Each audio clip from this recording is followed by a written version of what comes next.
it is really fun to create something that you have this idea for that you think will change the world, and you find like-minded people, and you form this really small but super cohesive team, and you're out slaying giants. Welcome to the Measure Success podcast, where we feature top leaders on how they measure success in their business and life. Now, let's learn from their experiences.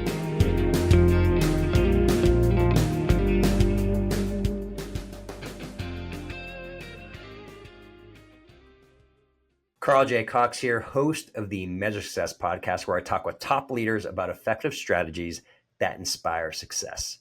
Really excited to talk about our next guest here, Jothy Rosenberg. We actually met together in Boston for dinner and had an amazing, I think it was at Ocean Prime. Is that right, Jothy? Yeah, right on the waterfront. It was beautiful. And I had not been back home in a long time. That's where I'm originally from. And it was just magical that we were also with JT Mann, and we just had a great time. A little additional story about he has this new book that's just released called Think Like a Startup Founder.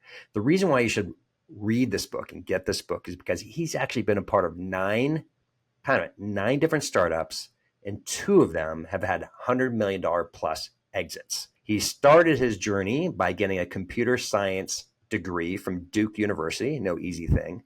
And he also has a wonderful non-for-profit shirt, if you're watching on YouTube right now, who says I can't. Now, Jothy, the part of the story, and we were just talking before getting recording here, is you had this incredible grit. And it goes back to when you were a teenager and you got this news that was not very good news. For our audience who has not read your stories, read your previous books that you released beforehand, what happened there?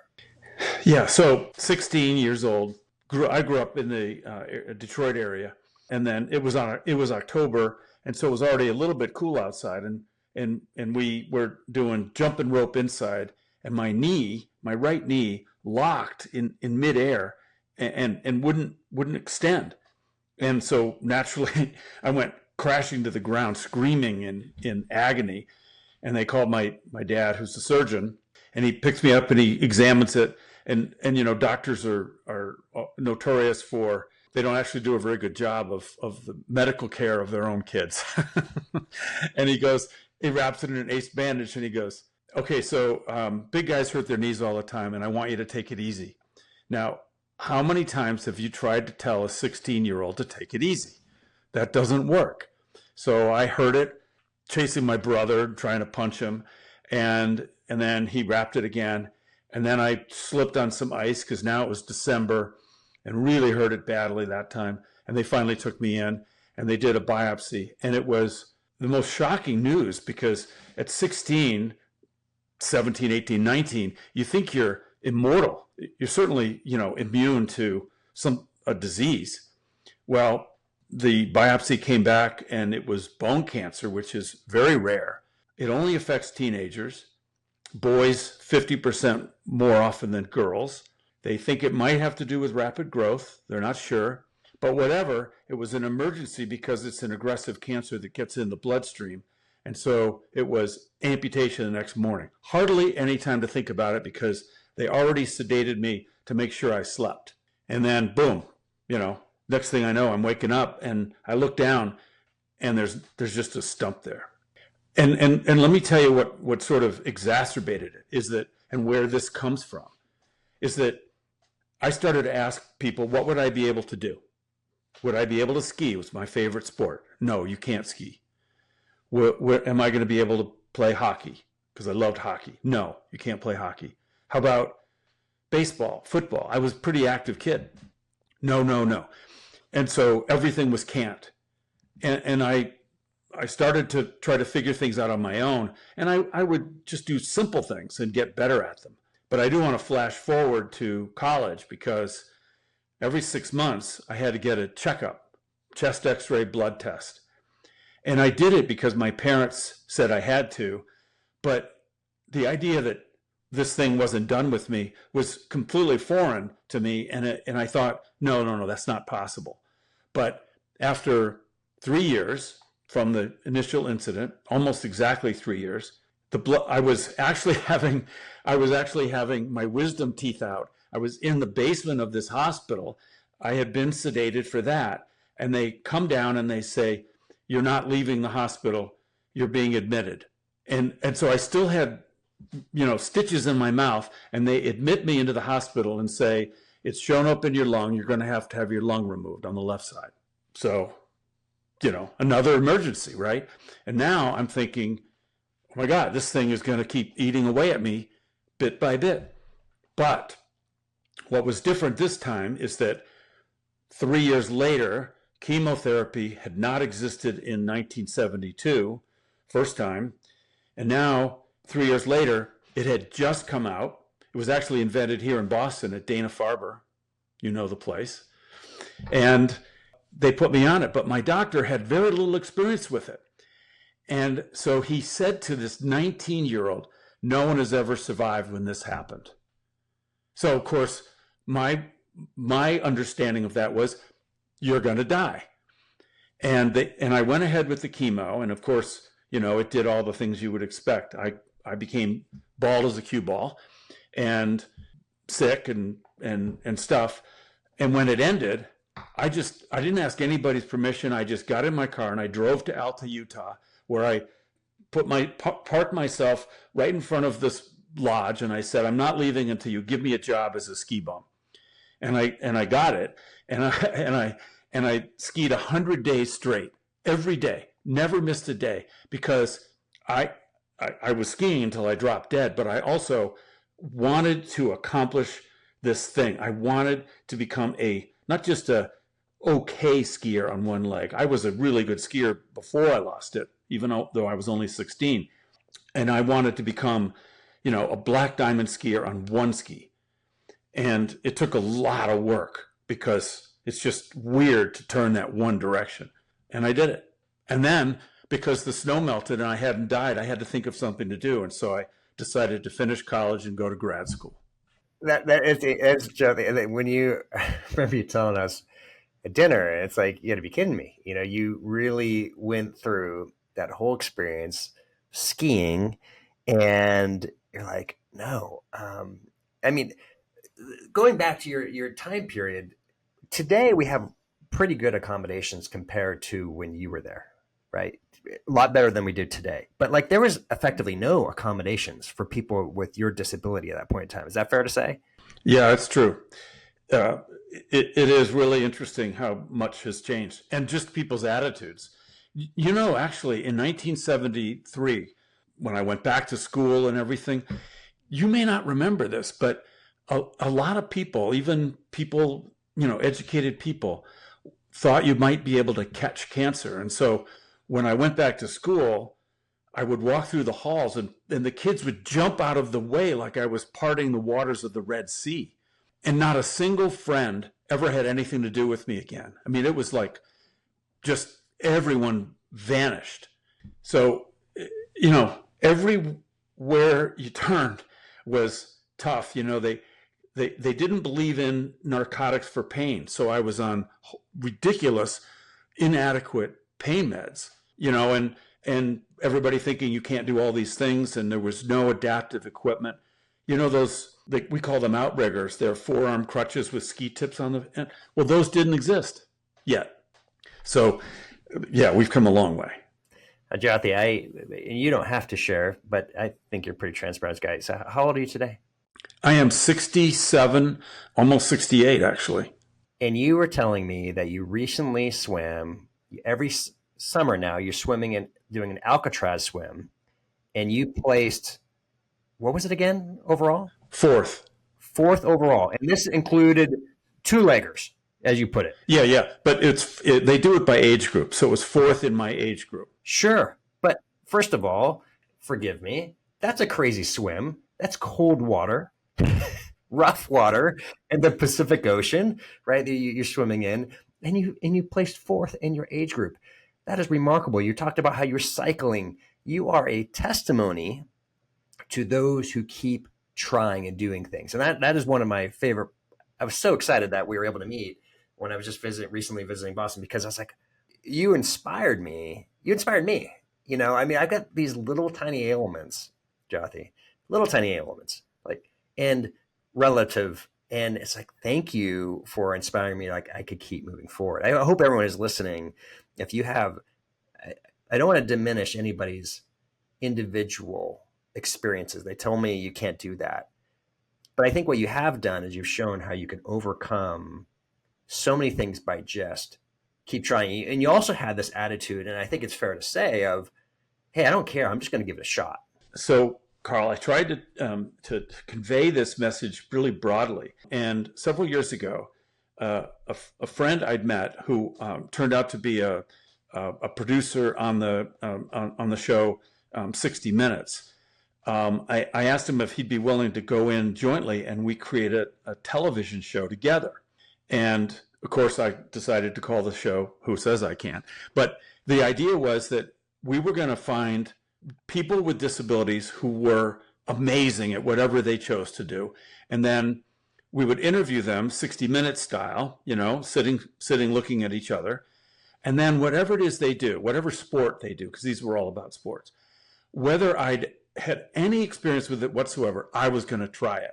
And one of the people was a guy named Hugh Herr. He's at MIT, and he's an amazing professor there. But when he was 17, he was a pretty experienced climber, and he climbed on the backside of Mount Washington, which is the wilderness part. And he got caught in a massive storm, and he got stuck back there. No one knew where he was.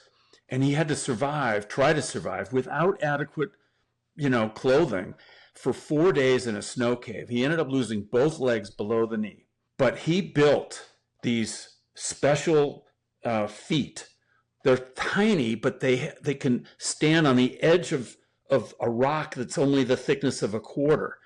And he went back to climbing, and he became world class again in that sport. Well, so he said, sure, I'll do this thing you asked me to do, Jothy, but you're going to go rock climbing with me, which I've never attempted. And he decided that it was another sport because I don't have a knee, he said, you really need to not use your leg, and you need to do this just with, 3 things, 2 hands and a foot.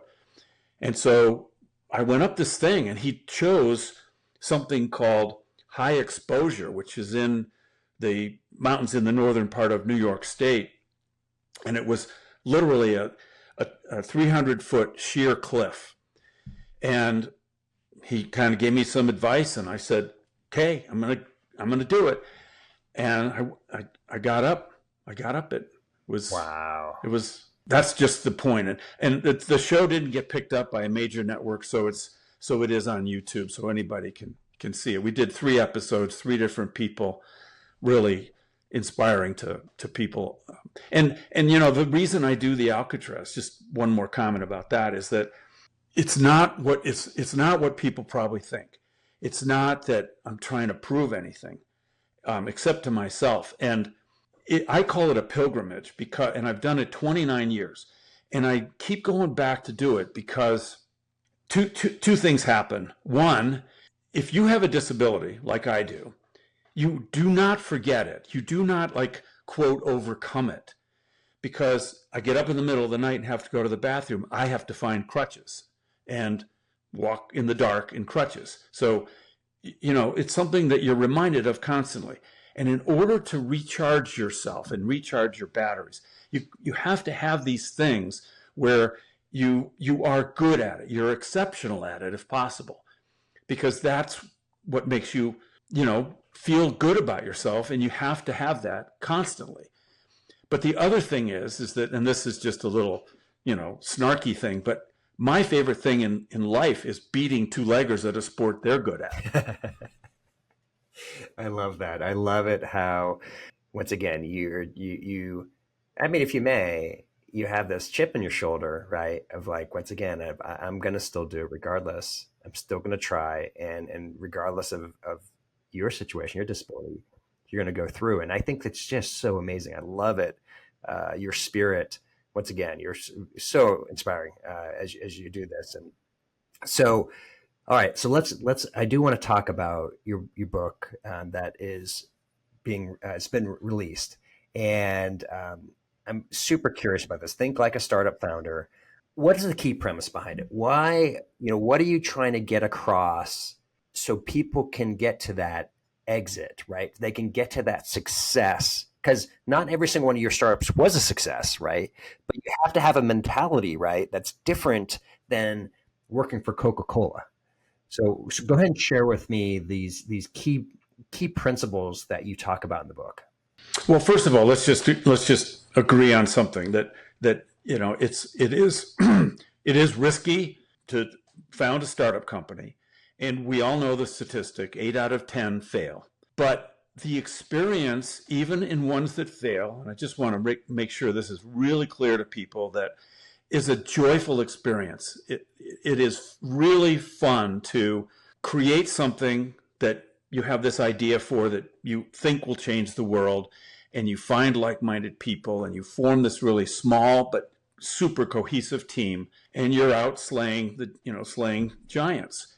And you are in control of your own destiny. You can make decisions really quickly. You can turn on a dime. Those are all wonderful things. Some bad things happen too. And what the premise of the book is that I call each unit, it's not a chapter, I call it an anecdote. They're on a very focused topic that's important. And I talk about the mistakes I made in each of those areas, because I made some mistakes in each of the 9 startups. So you add them all up and it's a lot of mistakes. Yeah, I did some things right as well. But I felt like the existing books out there tend to focus on, I did this, and you can too. Create a unicorn. But that's not very helpful to people. And the book I wanted when I was doing these 9 startups is this kind of a book. It's a book that says, here's what's supposed to happen when you're trying to create your MVP, your minimum viable product. But here's what happens if you don't do that. And at this company, this is what I did and didn't do and should have done. And then I go on, and in another anecdote, I talk about product market fit, and I talk about makeup of a board, and should you have observers on your board? What are observers, and how come they don't know what the word observe means, and they talk too much? And Sorry, I have to stop you on that for a moment. That was funny. That was really funny to have the comment of why are observers on a board talking too much, but please continue. Well, and some of I have funny names for some of these anecdotes, like investors are not your friend. And that's actually a really important thing, because you meet these people, and they're, of course, charming and friendly, because their whole business depends upon having great relationships with founders. But that doesn't mean that you can be their friend, because it's very clear what the roles are. And your role is to make this startup grow and have a good exit. And their role is to help with that, give you money for that, but ultimately they are responsible to their limited partners to return, good return on their investment. And when you think about the fact that 8 out of 10 startups fail, well, that means that the ones that succeed, they better get a heck of a return on. In fact, it kind of needs to be 30 times their money for a really, a good exit, that they need to see 2 of out of every 10. So that's what you have to remember, is that that's what they're doing. And if there's a problem, they're going to be quick to cut you and fire you. And so anyway, there's a lot of those anecdotes. Yeah, no, and I appreciate you bringing that up, because one of the things I've learned over the years, I cringe on now. When I was younger and I did not understand VC and I didn't understand private equity as much, and you get the smiling face of the founder who says, I've just raised, just for argument's sake, $10 million. And what they fail to understand is that's $10 million of debt that you need to create an absolutely great return out of it. And if you don't, you are gone. And it's a liability. I'm going to geek out here for a minute, just for a moment. assets equals liabilities plus owner's equity. There's a reason why owner's equity is on the right-hand side with liability, because it's also a liability. It's just a long-term liability in most cases. You have to ultimately create value out of that. I don't know. What's your thoughts on that? Because I think it's so many times there's this, oh my gosh, they don't know what they're getting into, when people raise money for the first time.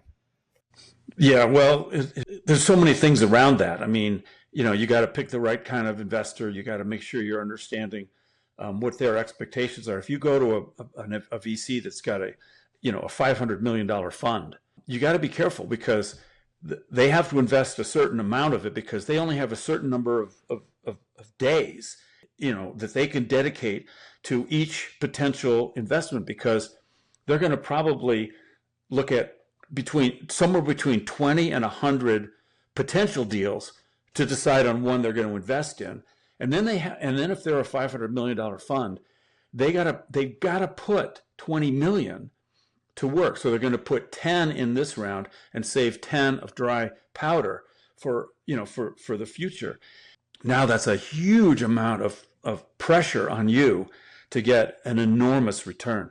And they're going to look at you and say, is this something that could be a $1 billion exit? Because it's not that you absolutely, that it's terrible and horrible if you only got a $500 million exit. But if they don't go in thinking that you could be a $1 billion exit, they're not even going to consider you. And so you have to be, there's so many things about this. And to one thing you said earlier, one adage I have is that now forget about the friends part. Just you're the CEO and they're the investor and they're on the board. So the first thing is, it's not one man, one vote, or sorry, I should say one person, one vote, when you are not yet cash flow positive. It is $1, one vote, meaning that one investor on a board that even has 5 people who says, I don't like this decision that we're about to vote on. I realize that there's going to be a 4-1 vote, but it doesn't matter, because if I lose this vote, I am not putting more money in this company. Boom. They just won the vote. Yep. Oh, that so well said. And once again, this applies to both VC and PE. What you just said there, it really does apply, of who has the biggest investment, whether it's investment capital or debt capital, doesn't matter. If they can say they're not going to put more in, or they're going to call it, they have the power in the room. I've had that exact thing happen. And the other thing that you'll find is that, this is back to the friend thing or not friend. I always say the board, especially these investors, the board is 100% behind the CEO until the moment that there's 0%. There's no in between. Sorry. That is also well said. It is fascinating how it can switch. And I've been, unfortunately, in that room as well. And it's so fascinating of how that can absolutely switch. So time. This is the worst part of podcasts, is limited time. So I just want to sprinkle on a couple questions. One more thing about, you talked, if you really briefly talk about that concept of product market fit, and how you have thinned out companies because you hadn't figured it out, and then pivoted them to something different. Can you talk about that concept briefly? We talked about at dinner together, of this concept of you got to shed away everything that's not essential and go to the essential, and then you build from there. So can you just describe that for those who are listening? Okay, yeah, few simple adages that help kind of shine a light on this. There has never been a successful company that didn't prove product market fit. You will not succeed. And you sometimes, including my current company, thought we had product market fit. We had a customer pay us $1.5 million, and they were the lighthouse customer that came to us and said, we want to be your lighthouse customer, and we want to get this product right for us. It'll be right for everyone else too. And here we go. So $1.5 million. 2 years later, working closely with them, they still hadn't taken put us in their product and shipped it, and gotten it to market. But they so completely consumed us that it was very hard to, effectively go after alternates. I mean, I and some of my sales, marketing people did try to make sure we were not just focused on one. So then I was not able to raise a Series A, and I had to lay everyone off except me, and I had to pivot the company 180 degrees to go after government contracts, because at least then it was a lot easier to satisfy government, because it wasn't high volume, and then government pays very steadily, very reliably, so we could rebuild on that. And I have rebuilt, and now I am selling this company. So hopefully we'll have another exit there. So I'm beating the odds if I do, because that'll be 3 out of 9. Absolutely. Okay. Now we're going to hit on some of the hot questions. We'll do quick answers for each of these respectively. When it comes to business and the business that you've been in, how have you ultimately measured success?